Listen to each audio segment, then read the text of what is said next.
Okay, let's try this, shall we? Let's see how it all works out. This is going to be a bit of a test. So you'll have to bear with me. I'm getting used to being on camera. Anyway, today what we're going to do is we're going to talk about Ghostbusters. Ghostbusters. Its sequel, and whether it deserves a third one. Now, by now everyone would have seen Ghostbusters in some form, whether it be the cartoon or seen it on TV. Everyone's seen the sequel. It really is a really good film, and it's amazing that on the budget that it had, which was a relatively decent budget, I guess, back then, it took in a massive amount of money. It was like one of the first films to sort of break that, comedy films to break that that $100 million barrier, which now is, well, now we've got films breaking $1 billion barrier. But it was kind of weird because they didn't really rush into a sequel. I'm not sure it's because the crew behind it didn't feel it needed one, or they couldn't all agree on a storyline. But eventually, number 2 came out. Now, common consensus is that number 2 is terrible. It's not. I'm sure you'll agree. You may not agree. Tell me if I'm right or wrong down the bottom here. But I think Ghostbusters 2 is pretty good. But, and here it is, the main problem with Ghostbusters 2 is that it's almost a remake of Ghostbusters 1, where you leave off Ghostbusters 1 is, the heroes of the city, and it should have been more of a progression instead of them breaking up and then basically starting from the start again. I thought that was a bit strange, bit of a wasted opportunity, but anyway, the second one had some cool stuff in it. It really developed the Lewis Tully character. It was kind of funny seeing what the characters were doing, after the Ghostbusters, and of course Vigo was cool, and the slime guns were a good idea. And of course you got the second film, Stay Puft Marshmallow Man with the Statue of Liberty. That was pretty neat. It all ended on a really nice note, and then you move into Ghostbusters 3, or not. And for years, Ghostbusters 3 has been talked about, and it's only been like these last few years with Dan Aykroyd, who's always been talking about the third film and how he's had these big ideas and stuff like that. Well, I mean, even the script for the first film, like apparently, they had the Stay Puft Marshmallow Man coming up out of the harbour, in the first act or second act or something like that. So they had to really pare the first script down to get it to a manageable level for the budget they had, and I suppose the effects technology they had. But apparently, and someone correct me if I'm wrong, the deal they had was that everyone had to agree before they did a sequel. But the thing that was holding them up the most was Bill Murray. Now, Bill has gone off to do, excuse me if I've been anyone, but artsy-fartsy stuff.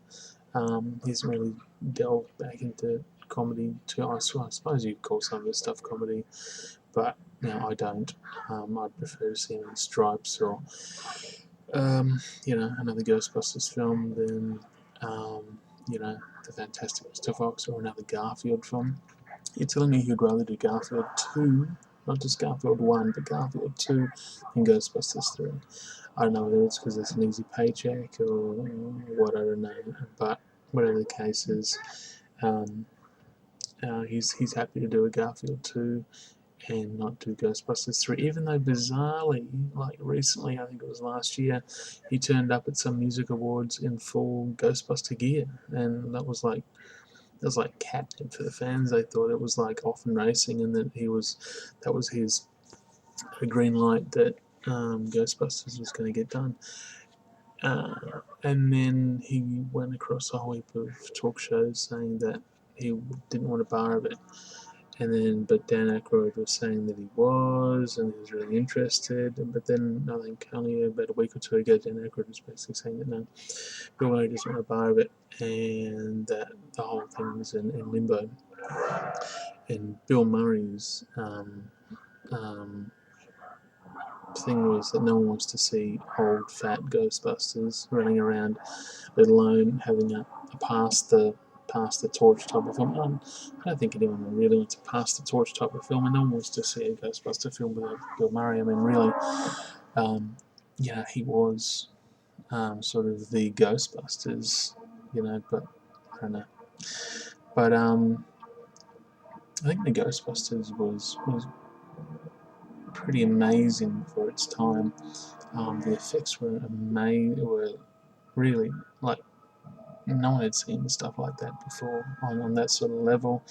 All the library ghost, the animated effects they had for the particle throwers, and they had the cool Ecto One car and all that sort of stuff. It was just crazy. And the Marshmallow Man at the end was just mad.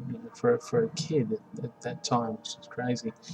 My son's turning 5 this year, and he's absolutely wild for Ghostbusters. Absolutely crazy. He knows the theme song. He knows the characters. If we watch something like Groundhog's Day, he'll say, "Oh, there's Venkman," and he can't read yet, but he knows all the Ghostbusters by face. He saw a very fat Harold Ramis the other day, and he could pick him as Egon. He watched. I was watching Chaplin the other day, and Dan Aykroyd showed up as the director very early on, and he was pointing at the screen saying, "That's Ray, that's Ray." It just shows what sort of impact a film that is so old has on youngsters, what sort of connection it has with them. Initially, he wasn't keen on the library ghost at the start. He sort of covered his eyes whenever she got, angry at the Ghostbusters at the very beginning. But we recently picked up on eBay the first season of the real Ghostbusters, and he loves it. Absolutely loves it. It's. I don't know if the studio's gone cold right now because Bill Murray has, or they don't think that it's got an audience. But I mean, if Ghostbusters can affect an audience like myself. I mean, I'm 37 this year, and I grew up with the Ghostbusters as a child. To my child, who's discovering the Ghostbusters, and he loves Ghostbusters too. Why wouldn't you? It's got more Slimer. The kids love Slimer.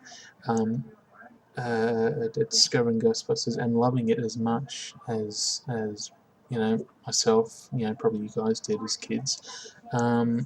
It's sort of a testimony to just how well made and how timeless these pictures are. I mean, the technology is so far away from what we have now that even after how many years is it? 80. What are we, like 80 something or other? 30 years. What was the anniversary of that recently?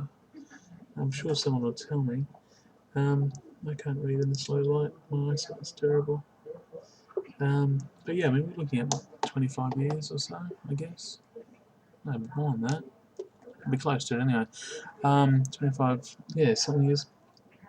That a film like that is still, it hasn't really dated. The fashions were so neutral that